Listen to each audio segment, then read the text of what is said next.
ஓடிட்டு இருக்க ஆத்துல ஒரு பொண்ணு ஒருத்தி கையை விட்டு பார்க்கறா. அவ கையை விட்டு கொஞ்ச நேரத்திலேயே சுழல் மாதிரி ஒன்று உருவாகி அவ கையை பிடிச்சி இழுக்குது. அவளும் பதறி போய் பக்கத்தில் இருக்கவங்களாம் கூப்பிடுறா. அவங்க வரத்துக்குள்ள அங்கே இருந்த மீனெல்லாம் ஒரு கை உருவமா மாறுது. இவளும் அது என்னன்னு பார்க்கறதுக்காண்டி அந்த கையை பிடிச்சி மெதுவாக மேலே இழுக்கிறா.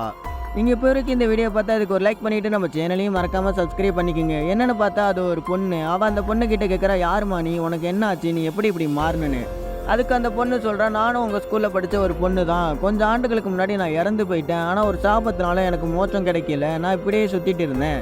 இத்தனை நாளுக்கு அப்புறம் உன்னோட கைப்பட்டதுனால தான் அந்த சாபம் நீங்குது, எனக்கு மோட்சம் கிடைக்குது. உனக்கு நான் மனமார்ந்த நன்றியை தெரிவிச்சுக்கிறேன்னு சொல்லிட்டு கொஞ்ச நேரத்திலே காத்தோட காத்தா அப்படியே மறைஞ்சு போயிடுறா. அந்த பொண்ணு வியந்து பார்த்துட்டு இருக்கா.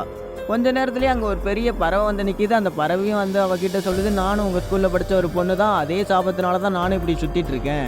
உன்னை நான் ரொம்ப கெஞ்சி கேட்டுக்கிறேன், எனக்கு விடுதலை கூட, உன்னோட கையை வச்சு என் மேலே தொடுன்னு சொல்லுது. இவ தொட வரத்துக்குள்ளே அங்கேருந்து ஒரு பையன் வந்து கத்தி எடுத்து அந்த பறவையை கொண்டுறான்.